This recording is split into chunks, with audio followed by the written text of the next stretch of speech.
Nice. Okie doke. Cool. Thank you all for coming. Sorry that I didn't explicitly say in the email that this meeting was at 5 p.m. I'm not sure that Teams is the right way to have these calls yet, but it seems convenient so far.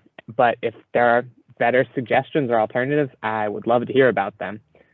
Okay, so thank you for dealing with my logistical communication problems. Thanks for coming. As some of you may have read on UVM.vote, that like little one-pager website, the problem we have at UVM is we have low student voter turnout. We have our undergraduate population voting at like 42.8%, so less than 1 in every 2 people is voting. Even if you let graduate students buoy that number, it's still below 50%. If you break it down by race, we have white voters turning out at a rate of 45%, but Black voters turning out at a rate of 30%. That 15% delta is pretty striking to me, and I'm trying to work with the Black Students Union and the Mosaic Center to make that a focus of the work this semester to get out the vote. About getting out the vote, we actually have a pretty good voter registration rate at UVM. It's like 70%, but we have low voter turnout. And so the reasons for that are, like, it's a long list. You can write it off to a lot of things. You can write it off to because voting is complicated, both in the sense of the many tasks you have to complete to get actually to the poll booths. You could write it off to because there are so many candidates to review. For me, I like to write it off to the fact that we lack the institutional structures to help bring young voters into understanding how to vote and being registered and feeling like that's something they understand from the get-go. When I say this, I mean like if we had a more consistent presence of registering student voters in high school, I think that would be something really good.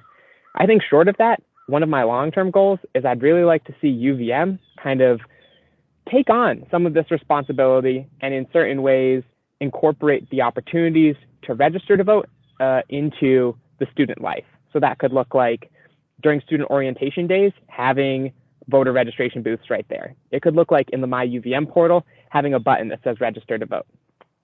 Like I mentioned earlier, registering to vote is not the end, but I think these would be good steps that UVM could take to help not only move people in the right direction, but also I think there's a powerful signaling effect where when UVM says this is something we care about, suddenly it's more on people's radars.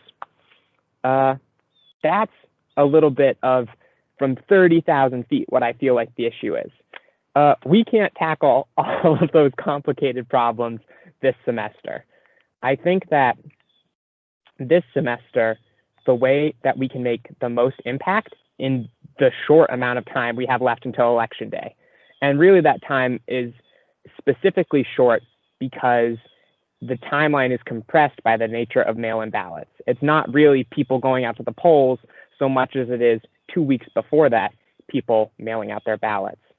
The way I think we can make an impact is through a sort of relational organizing, a sort of like student to student, friend to friend text banking. Text banking is just where you kind of have like a little bit of a prepared message for what you're going to reach out to someone and say. And in this case, right now, it's like, hey, are you ready to, are you registered to vote already? And if then people say no, you like point them in the right direction of a resource. This strategy of texting friends is much more powerful than the strategy of just like traditional text banking where you're just texting strangers because you have that pre-existing relationship. Because we already have that shared commonality of students. That's kind of like, I think text banking in general aims to try and bring demographics that relate and understand each other together. And we kind of try and lean into that as much as possible just by like being casual about it and reaching out to friends. When we think about reaching out to friends, one of the things that I also think we do well is not only reaching out to our peers, but also doing it in small ways. So for example, it's not complicated to like text someone and say, hey, are you registered to vote? And that's why over the course of the semester, we're going to do this in 3 different sessions. And those 3 different sessions are important because what it does is it prevents the goal we're trying to achieve in any one like text message from getting too big and too complicated, too unwieldy. So we just say like, are you registered? Maybe 2 weeks later, I'm kind of thinking come October 9th, we'll have another texting session that'll be like, do you have your mail-in ballot? And then October 23rd, which is the day before National Early Voting Day, we'll say like, are you ready to mail out your ballot? Or like, do you have plans to go vote at the polls? So this repeat contact is something that helps keep the idea of voting on people's radars, and it also makes the hurdles to voting more manageable. We're doing that this semester with an app called Outvote. Outvote is a new startup company that I think is largely funded by grants. They're funded by grants. They're also funded by campaigns trying to use them for text banking and paying for that service. We separately have a grant to use their service for free through Democracy All In, which is a Get Out the Vote challenge. The athletics department is also doing something really interesting with them. If you want to hear more about that later, I'd be glad to talk about it.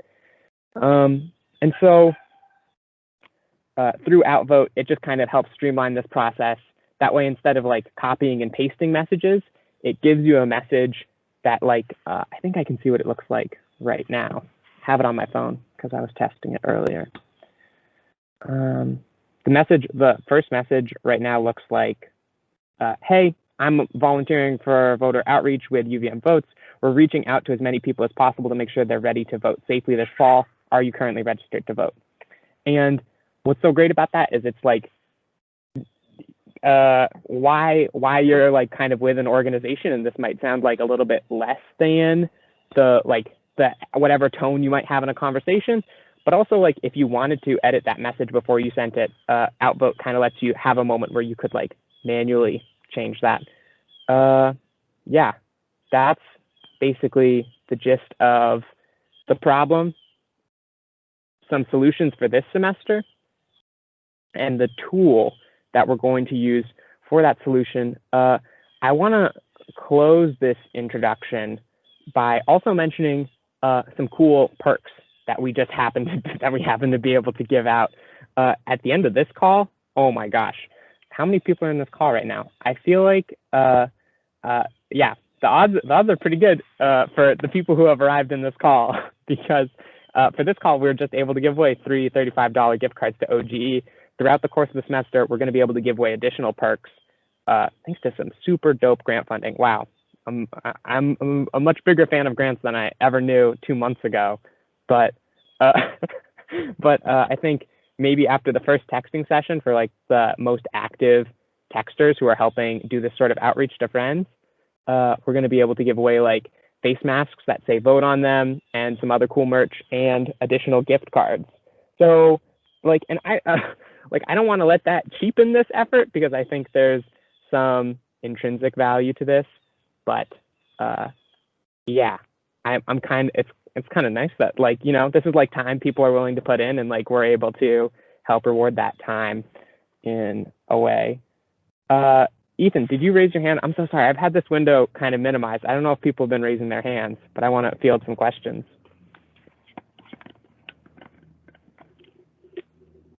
No?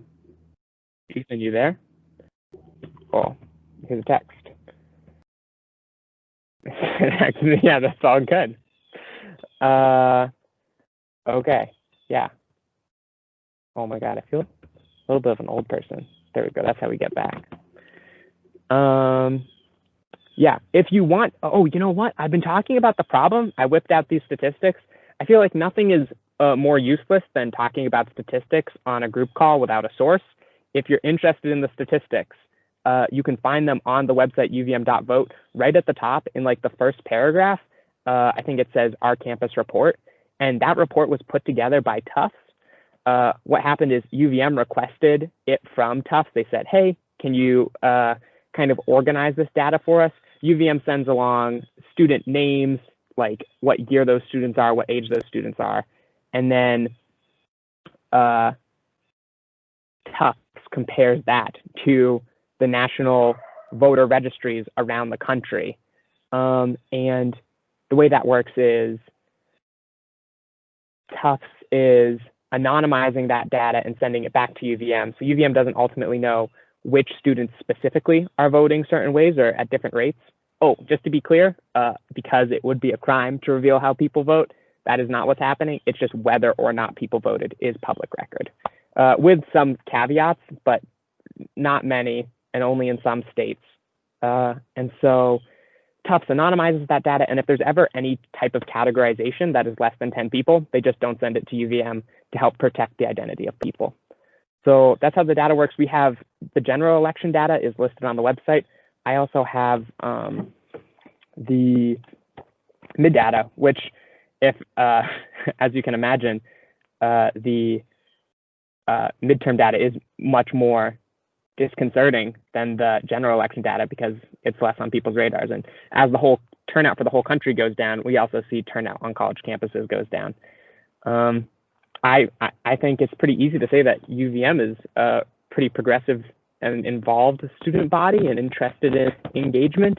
And I mean, progressive in the sense of activity, not like a political stance, although we are clearly one of the most progressive campuses in the country. But I think of us as like a very involved student body, and it's kind of disappointing for me that this is the case. And so this semester, this is my like #1 priority to try and make a dent on this. Here's the link to https uvm.vote. There's the link to the main site, and that's a pretty good resource. Okay, I've for a good chunk of time right now, probably 13 minutes. I think that's the gist. Mia or Brian, do you feel like Mia and Brian have been working with me since the start of the school year, maybe like late summer? Do you guys feel like I've missed anything or anything else that stands out to you? I think you did a really good job explaining it, but also just like this is a really new organization. So if any of you on this call have input, questions, comments, like ideas of like the direction in which we want this to go, I'm gonna just take James's mic and say, feel free to jump in. I think he would agree with me. Yeah. And then I guess what I like to say is that the cool thing about the whole relational organizing thing is that when you build this web, it's kind of like exponential growth. So if everyone on this call goes and tells their friends, and then they tell their friends to tell their friends, I mean, we could triple, quadruple the amount of people that are currently involved. And once we have, I mean, if we had 100 people doing the tech stuff and they all texted 8 to 15 people, I mean, you do the math, that's 800, 1,500 students. And then, hopefully we get that voter turnout way up. I mean, that's huge if it's 1,500 students right there. So. Yeah. Oh my gosh, Mia, I'm so glad you brought up that this is like so young and so many ideas are arriving every day. Right now, it's like a small team of us working on those ideas. Aiden May has been a big player in that as well. If anyone wants to like jump in on organizing, just shoot me an email and I would love to talk with you. We have like a group chat where we like try and, it's hard to call it programming stuff, but we talk about things a lot. Yeah. Are there any outstanding questions that anyone has right now? Or comments, or thoughts, or an idea you had that, an even simple idea. Yeah, go ahead, Frank.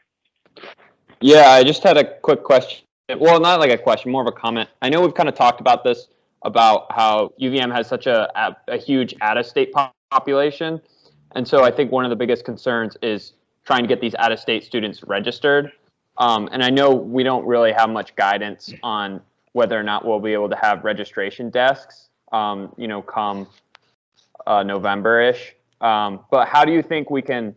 Because you mentioned mail-in ballots are really important. Is how can we be more proactive? I think with a hands-on perspective. I agree with you in the text banking, and I think that's really effective. But do you think there might be opportunities like where we could have something like, let's say 3 weeks outside of the election date, or just any kind of comments on that kind of precedent? So just to be clear, you're thinking about a more in-person, like kind of like campus canvas, like knocking on doors approach? No, not even that. Just like tabling. That was more my kind of thing. I don't want to I don't think it's our position to be knocking on doors with that. But I'm just curious about like being able to be visible on campus and just trying to help students, because I do think people do see that stuff and may even approach it if they're like, oh shoot, I didn't think of registering. How can I do that right now? So yeah. A couple things come to mind. The first is the plug for the fact that we're tabling Thursday. We're tabling from myself and a couple other people are tabling from 11:30 to 4 p.m. out on the Andrew Harris Green at the Davis Center, which is like the dual pronged, like both try and get people interested in the text banking idea, and also to like register voters right there. I think I have like 100 or like 200 Vermont voter registration ballots. I'm also going to bring my laptop with me, so if people are out of state and want to investigate how they can, maybe you're like from Wyoming and you're like, hey James, like I don't really know what's up. I'd be glad to try and diagnose that with people right then and there. I think that I totally agree that giving people that alternative is really good. That's the first thought that occurs to me. The second thought is, one nice thing that I want to keep on my radar is that Vermont is a same-day registration state. And so it means that if people have we're like really edging election day and like people haven't registered in their home state, they could register in Vermont and vote in Vermont, even if it was getting really close to the election. We could do that before they mailed in ballots and then mail in a ballot, or they could even do it like maybe some alternative push to have people go to the polls physically. But I would need to think about like safety concerns and some other things like that. But yeah, does that kind of answer your question a little bit? I want to make sure I got that. Yeah, we're primarily like a text banking organization, but yeah, that answered. That was some good insight. Thank you. Yeah. So I have a few questions, primarily like involving like logistically how text banking is going to work. So I'm a freshman, and like I've met some people, but I don't have a lot of their numbers. And even if I've like exchanged something, that's usually like Snapchat or Instagram, and not necessarily like a phone number. You mentioned that we would be using like a software probably to do this. Is there any way to adapt that to other different types of social media that are more widely used, or is that just a SMS only sort of deal? Yeah, I've thought about this problem. Like this idea of like coming in as a freshman and not having many contacts is definitely one I understand and can think back to. The software itself can't adapt to reaching out to people over like another platform that is not SMS. But we can have a sort of maybe like Google spreadsheet or some sort of good repository where people could maybe easily copy those text messages. I also think that then if you want to think about it in the way of incentives, because the incentives are tied to like who's doing the most texting outreach, I'm sure we can customize some sort of solution where maybe like for every person that could get weird over Snapchat screenshotting those. It just might just be like tell me how many people you reached out to over social media, and then I'll just like add that into the books and try and calculate that. Yeah, that sounds really cool. And that makes sense. My other question would be, would you guys entertain like an idea of trying to target because like I joined like the cycling club, and so I was thinking, would you guys consider like emailing leaders of different clubs and trying to have them like disseminate information to their club? Because I think obviously like, you know, an email from like the provost or whatever might be more ignored than an email from within a club. So would you guys consider doing that, or like, because I figure that you could spread it through a bigger audience that way. Man, you are on the money. I definitely, something that's like constantly becoming more and more a core belief of mine as I work on this is that the way to execute this is not like it's so cool that so many people got in touch with me from the email that came through the SGA, but like this organizational strategy requires a little bit more thought because we all kind of came together disparately, right? But what you're talking about by getting clubs involved, like this pre-existing organization allows a sort of streamlined communication that I think is really good. And it allows for like one person in that club to become a good contact point. And then they can kind of be like, yeah, I'm leading point on the cycling club. I tried to get Luke Fredrickson. I don't know if you've met him yet. Maybe, I don't know. Yeah. Luke Fredrickson, he has like silver long hair and maybe a beard Yeah, right now. I think maybe. Yeah, the guy's got a vibe. Great guy. I tried to get him to work with me on this. We're still talking a little bit. I think he might be pretty busy this semester. Mm-hmm. But yeah, I think reaching out to clubs. I think reaching out to Ski and Ride. One thing I don't think Ski and Ride plays to the same idea of like community and how community affects the way people work. Yeah. But it would certainly be a good way to get in a lot of inboxes. No, but much more to your point, I think a strong sense of community, like any sort of smaller, I mean, not that the cycling club is particularly small, but strong community-based club like cycling or the debate team, or you can think of, I know the athletics department right now, they have their entire women's lacrosse team registered already. And they said, we're registered. Yeah, cool. What are you doing? So I think that's a super cool deal. And I'm trying to talk with Greek Life for the same reason. Yeah. That's awesome. Yeah, okay. Yeah, I think those are my main questions. So Ethan, just going off of the cycling club thing, I don't know, I didn't think of the cycling club originally when we thought about reaching out to club leaders, but you did. So if you'd be comfortable, you should definitely email the leaders of that club and ask if they would feel comfortable collaborating us. Like everybody who has their niche clubs that they're a part of, if you're comfortable, reach out to the leaders and say, you know, I'm part of this, and would you mind advertising it? It's a nonpartisan, like UVM student-led coalition, so not stepping on toes, and if we can reach as many people as we can, that'd be great. Awesome, yeah, sounds good. Yeah, Miranda. Hello. I guess I was thinking about strategies, sort of like when we're talking to people, sort of depending on where they're at versus like if they're just like, yes, I really would like to vote, but just don't know how to register, compared to, you know, people who might be like on the fence or like really actively not planning on voting, and I guess how we can approach that in a way that is like convincing but also, you know, like kind, I guess. Yeah. That is always a tricky line when someone's just like, and you know, you don't want to become preachy with them. I feel like that's an easy corner to back yourself into.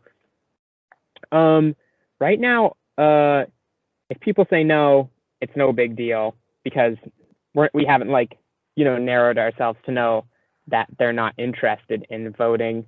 Right now, the sort of like canned response for that, I don't love a lot. There might be like it might need a little bit more polish. I feel like especially if someone says no, like I wouldn't use a canned response. I would just like speak from the heart, like whatever you think is the case for voting, like try and level with that person, because by the time someone doesn't want to vote, and then, you know, like how much faith do you build for them in the system when you're like, you should vote, but I'm going to like shoot you this like copy and paste. Like suddenly it's the same impersonal architecture that they don't care about to begin with. I was thinking like, I mean, also like any advice or input is very welcome, but I guess maybe, and you know, maybe this is something for a little bit later down the road too, but like having, you know, maybe with this meeting or whoever winds up getting involved, like having a space for discussing that, I guess, and just general approaches to interacting with people on these types of issues. Yeah, I think that would be a really healthy addition. Right now, the canned response is from mayors to sheriffs to district attorneys. They're all on the ballot this year. And it's your decision, but if college students turned out to vote, it could seriously affect those results. And would you reconsider voting? So it's kind of just like the hard sell to reconsider voting. I think it's, as a canned message only can be, like, lacks a lot of tact. I think revisiting maybe like how to negotiate those conversations would be worthwhile. But I also think there's some truth buried in the message the way it is now, which is that like electing sheriffs, like popularly elected police, seems like something that really deserves attention in general. I think especially when you believe that like grassroots change comes, when you believe that change on the national level begins in your cities and local municipalities. That's why you can't just care about the really high vis thing. It's about like what's happening in your community. That's a little bit of what compels me. But yeah, I think really important point about being thoughtful to like why other people don't share my view or like your view or one's view about the voting system. Yeah.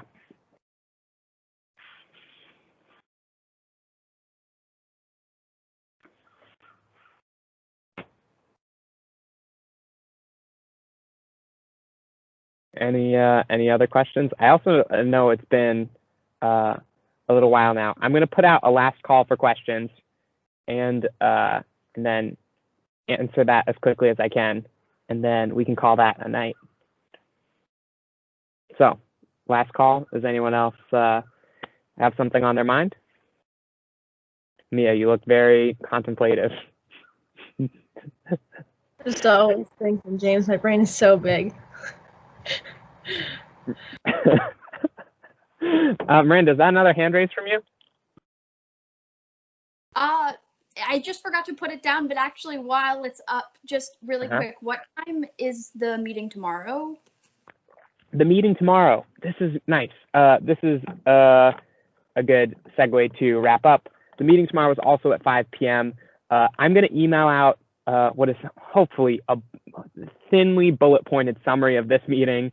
I'm going to email out the link to tomorrow's meeting. And I'm going to email out a link to the app Outvote, as well as a team code, which everyone can enter. And that team code will put us all in the same group. It'll allow for some tracking on like how well our outreach is going. And it'll also give us access to the app in general, whereas we would not have access. All right, cool. That's the gist. Yeah, Mia. Sorry, last thing, but just I remembered about the Snapchat thing. Like once you all do download Outvote, and for those of you who have more contacts on social media than iMessage, you can, like, it does allow you to just copy and paste, and you can just switch in the names. It's not that difficult. It might take a little bit more time, but also if you're comfortable, like posting maybe like a bit from our website or like a little bit about the organization on your like Snapchat story or Instagram story, like super quick, easy way to reach people, again, if you're comfortable. Yeah, I think this idea of like posting reminders on social media, especially like the kind of social media that's gonna like disappear, like your story, is really good. If I can do it tonight, I might put together like some graphics, but I really only want graphics that, like I feel good about. You know how sometimes people put together bad graphics? I'd like to avoid that.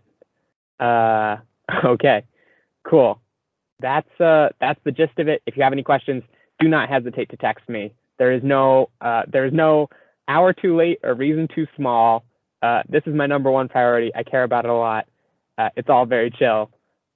Cool. Thank you all for coming. I hope to see you tomorrow. Oh, Brian, do you have that list of names? I have the winner, actually, if you want to hear it. Yeah, we have 3 winners, right? Do you have 3 winners? Oh, there's 3 winners? I actually do have 3 winners then, yeah. Nice. All right, you ready? Here it is.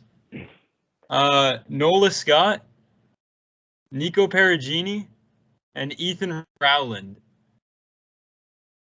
So congratulations, you guys. Let's go. Thanks.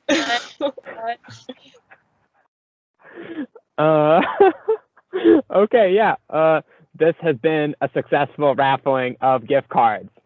Wow, man. I really held out to the last second to make sure no one dipped.